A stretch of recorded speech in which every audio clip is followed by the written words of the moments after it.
4-5 سال پہلے میں بھی آئی ٹی کی فیلڈ میں تھا، سافٹ ویئر انجینئر، اپنے کام میں لگے ہوئے، کبھی سوچا بھی نہیں تھا.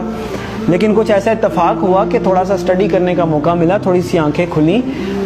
تو ہم تو نارمل لائف میں چل رہے تھے، پھر ہمیں ریئلائز ہوا کہ ہم کدھر چل رہے ہیں. جب قرآن و حدیث کو اسٹڈی کرنے کی کوشش کی تو پتہ چلا کہ ایک بھی نشانی قیامت کی، ایک بھی نشانی جو بتائی گئی ہے علامات صغریٰ وہ باقی نہیں ہے، ساری کی ساری ہو چکی ہیں.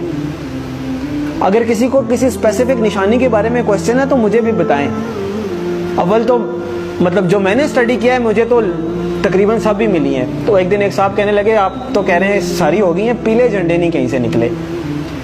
تو میں نے کہا پیلے جھنڈے تو وہ رابعہ ابھی نکلے تھے مصر میں، جب صدر مرسی کی حکومت انہوں نے گرائی تھی تو وہاں پہ پیلے جھنڈے رابعہ کا نشان انہوں نے بنایا تھا اور بڑی احتجاج کی تھی، وہاں سے پیلے جھنڈے نکلے تھے.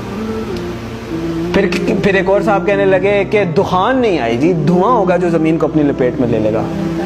میں نے بتایا کہ دخان تو اللہ واللہ عالم، ہم عقل کل نہیں ہیں، لیکن دیکھیں ہم نے تو وہ دیکھنا ہے کہ جو ہماری سمجھ میں بات آتی ہے. آج سے 7-8 سال پہلے ہم بھی اسی پنجاب میں رہتے ہیں، اسی دنیا میں رہتے ہیں. دھند ضرور ہوتی تھی، دھواں بھی ہوتا تھا، دھواں اسموگ نہیں ہوتا تھا کہ وہ پورے لپیٹ میں لے لیتا ہے. دھواں تو ایسے ہوتا ہے نا دور سے نظر آئے. دخان ایسا ہے کہ یخشى الناس، قرآن میں اللہ نے فرمایا یوم تأتی السماء بدخان مبین یخشى الناس ھذا عذاب علیم، وہ بھی پورا ہو گیا. پھر کیا رہ گیا؟ پھر انہوں نے کہا عربوں میں شرک آ جائے گا، وہ تو نہیں آیا. تو میں نے کہا میں بھی سوچتا تھا نہیں آیا، بلکہ جب میں یہ حدیث پڑھ رہا تھا تو میرے ذہن میں یہ تھا کہ پتہ نہیں عربوں میں شرک پتہ نہیں کب آئے گا. سب سے زیادہ قرآن حدیث وہاں پڑھا جاتا ہے، حرمین شریفین وہاں پہ ہیں، عبادات وہاں پہ ہوتی ہیں، مساجد رمضان میں وہاں بھری ہوئی ہوتی ہیں، تو پتہ نہیں کب ہوگا. اتفاق کی بات ہے کہ میرا نہیں خیال کہ ہفتہ گزرا ہوگا یا کچھ، تو وہ خبر آئی کہ وہ انہوں نے یو اے ای میں مندر بنایا ہے اتنا بڑا، اور باقاعدہ نعوذ باللہ اس کی پوجا کر کے انہوں نے اس کی افتتاح کیا. عجیب لگا کہ اتنی جلدی کہ جب آپ حدیث پڑھتے ہیں تو آپ کو لگتا ہے کہ عربوں میں شرک لوٹ آئے گا، پتہ نہیں، یہ تو بہت ہی مشکل بات لگتی ہے. اور ہم نے مطلب ایک ہوتا ہے سالوں گزر جائیں پھر بھی بات ہے، وہ ادھر پڑا ادھر وہ بات ہوگی. تو ایک بھی نشانی مجھے نہیں ملی، اگر کسی صاحب کو ملی ہے تو مجھے بھی بتائیں.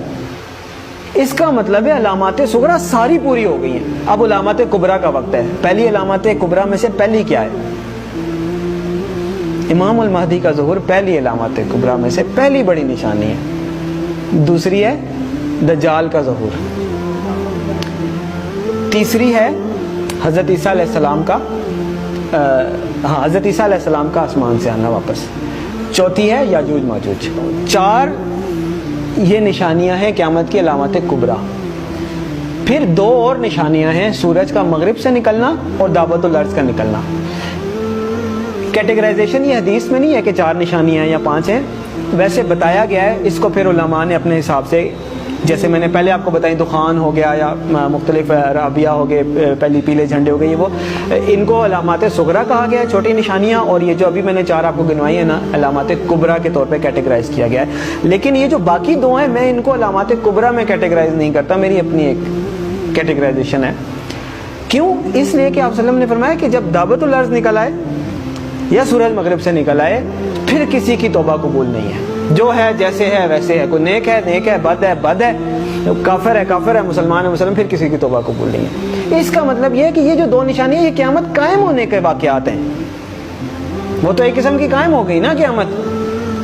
تو جو نشانی تو وہ ہے کہ آپ الرٹ ہے، نشانی ہے بھائی آنے والی ہے، تیار ہو جائیں. تو جب آ گئی تو پھر تو نہ توبہ ہے نہ کچھ ہے، پھر تو نشانی نہ ہوئی، پھر تو ہو ہی گئی. جب توبہ ہی نہیں قبول، اس کے بعد آپ کوئی چینج ہی نہیں، ایکسیپٹنس. تو اس لیے 4 نشانیاں قیامت قائم ہونے کی ہیں. اس وقت تک پھر بھی چانس ہوگا، ایون دجال کے آنے کے بعد بھی چانس ہوگا اگر کوئی توبہ کرتا ہے، اللہ توفیق دیتا ہے. حضرت عیسیٰ علیہ السلام دنیا میں آتے ہیں، چانس ہے. یاجوج ماجوج آتے ہیں، چانس ہے. لیکن اس کے بعد دعوت الارض نکل آیا یا سورج مغرب سے نکل آیا، پھر ختم. تو علامات صغریٰ ساری پوری ہو گئی، علامات کبریٰ کا وقت. اور علامات کبریٰ میں سب سے پہلے امام المہدی کا ظہور ہے. اور میرے بھائیوں، میرے پاس مطلب وہ اذان دینے والی بات ہے کہ وہ مؤذن اذان دیتا ہے نا، وہ کبھی کوئی 1-2 بندے آتے ہیں، کبھی کوئی بھی نہیں آتا. میرے بس میں نہیں ہے کہ میں چیخ کے بولوں کدھر سو رہے ہو، کدھر جا رہے ہو، اور نکل آؤ روٹی کپڑا مکان سے. اور میری جاب، میری گاڑی، میرا بچہ، میرا پلاٹ نہیں. اور پتہ نہیں قیامت میں نے آپ لوگوں کو حدیث سنائی ہے، آنکھیں کھولیں. اور پتہ نہیں قیامت میں کتنے سال رہ گئے، شاید ہم پتہ نہیں اگلی جنریشن آئے بھی کہ نہ آئے. اور بعض لوگ کہتے ہیں پتہ نہیں پاگل ہے، سب کو ایسے لگتا تھا قیامت آنے والی ہے. نہیں، حدیث میں آپ صلی اللہ علیہ وسلم نے فرمایا کہ میں اللہ سے امید کرتا ہوں کہ میری امت کو آدھے دن کا وقت تو دے ہی دے گا اللہ تعالیٰ. تو صحابہ نے فرمایا آدھے دن سے کیا مراد ہے؟ تو آپ صلی اللہ علیہ وسلم نے فرمایا 500 سال. اور یہ قرآن سے بھی ثابت ہے کہ اللہ کے ہاں ایک دن ہمارے 1000 دنوں کے برابر ہوتا ہے. تو علامہ سیوطی بہت بڑے حدیث کے مفسر گزرے ہیں. لوگ کہتے ہیں آپ علامہ سیوطی کے اس پہ کیوں جا رہے ہیں؟ مطلب جو مفسرین گزر چکے ہیں، حدیث کے انٹرپریٹیشن دے چکے ہیں، اب میں نے نئی تو نہیں دینی، اللہ معاف کرے. تو علامہ سیوطی رحمۃ اللہ علیہ نے اس کی انٹرپریٹیشن میں لکھا ہے کہ اس کا مطلب ہے کہ ایک دن کے بعد 1.5 دن، یعنی کہ پچھلی امتوں کو کسی کو 1 دن ملا، کسی کو آدھا دن ملا، کسی اس طرح، یعنی کسی کی عمر 1000 سال ہوئی، کسی کی 500 سال، مختلف. تو انہوں نے اپنے حساب سے بتایا کہ اس کا مطلب ہے 1 دن کے بعد آدھا دن اس امت کے لیے. یعنی باقیوں کو اگر 1 دن ملا ہے تو اللہ تعالیٰ اس امت کو آدھا دن مزید دے دے گا، باقیوں سے زیادہ تھوڑی سی مہلت دے دے گا. تو 1500 سال ہجری. او بھائی کدھر بیٹھے ہیں ہم؟ 1443 ہی ہے نا. تو گنتی کا حساب لگا لیں، 60 سال پورے نہیں رہتے. میں نہیں کہہ رہا. تو اس کا مطلب یہ ہے کہ تھوڑا سا، میں یہ نہیں کہہ رہا کہ 60 سال میں ہی آ جائے گی. یعنی اللہ تعالیٰ نے اگر آدھے دن کی مہلت دینی ہے، اللہ کی مرضی، تھوڑا بہت آگے پیچھے بھی ہو سکتا ہے. لیکن سمجھنے کی بات ہے کہ ہم بالکل ایج پہ کھڑے ہیں، گرنے لگے ہیں نیچے، اور دیکھ پیچھے جا رہے ہیں، دیکھ پیچھے جا رہے ہیں. وہ کہتے ہیں نا کہ سامان 100 برس کا پل کی خبر.